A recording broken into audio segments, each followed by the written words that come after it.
This is the first in a short series of videos where we're going to look at some of the ways you can control the exposure of the image that you are capturing.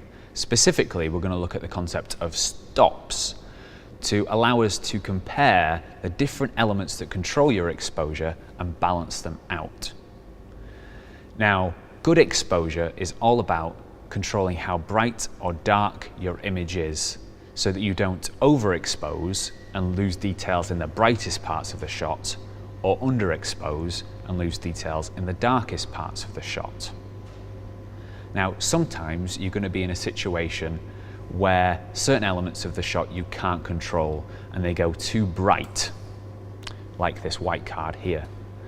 In that situation, you might be tempted to lower the exposure to allow you to capture that very bright element.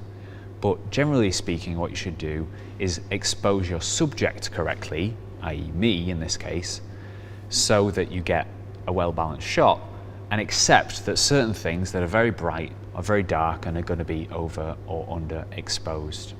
Now, with any camera you use, you should have three main elements for controlling the exposure inside of the camera, and they are the aperture, the shutter speed, and the ISO.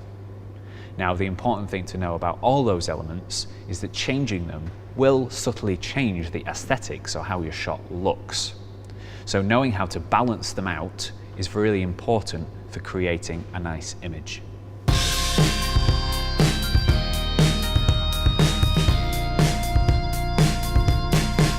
If you've worked with cameras before, you may have heard the word stop to describe, for example, the aperture of a lens or perhaps the dynamic range of a camera. But what is a stop? The easiest way, I think, to think about a stop is as a doubling or a halving of the amount of light that you are capturing. So if you were to add one stop of light to a scene, then you're doubling the amount of light that's hitting your subject. If you were to close an aperture of a lens by one stop, you are halving the amount of light that's going through the lens and hitting the camera's sensor. And if you bear this in mind, you can think about every facet of your exposure in terms of stops. And this is the basis of what I call a stop-based exposure system.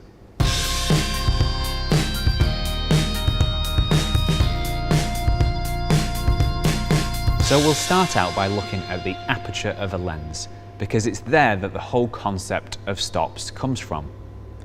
The aperture of a lens is an opening that opens or closes to allow more or less light into your camera. The diameter of that opening is measured as a fraction of the focal length of the lens. So we take the focal length, in this case this is an 85mm lens, and we divide it by another number to get the diameter of the aperture. So the equation is f divided by stop.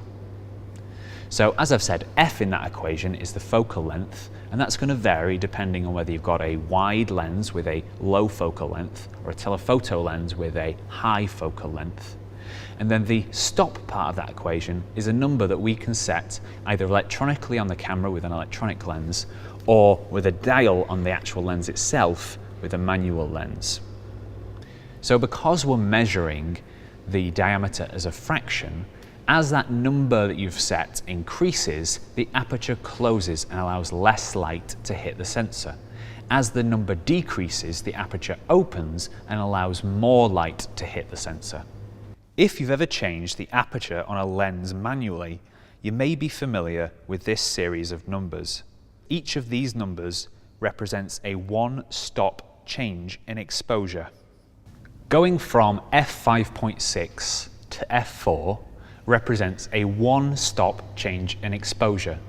So you are letting twice as much light through the lens to hit the sensor of the camera. Going from f5.6 to f8 also represents a one-stop change in exposure, this time letting half as much light through the lens and onto the sensor. Now, the other thing to bear in mind about the aperture of the lens is that changing it will change the depth of field that you get in the shot. So at open apertures, like f2 for example, you will get a shallow depth of field where your subject is in focus, but things in the foreground and the background are out of focus. At more closed apertures like f11, you get a deeper focus, so whilst your subject will still be sharp, the background will be as well.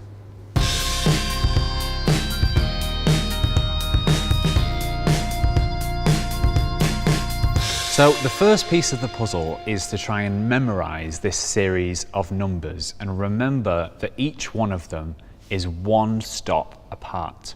If you're struggling to remember them all, then the best thing to do is try and just remember the first two and notice that each pair after that are just a doubling of the first two numbers. So 1 and 1.4, 2 and 2.8, 4 and 5.6, etc.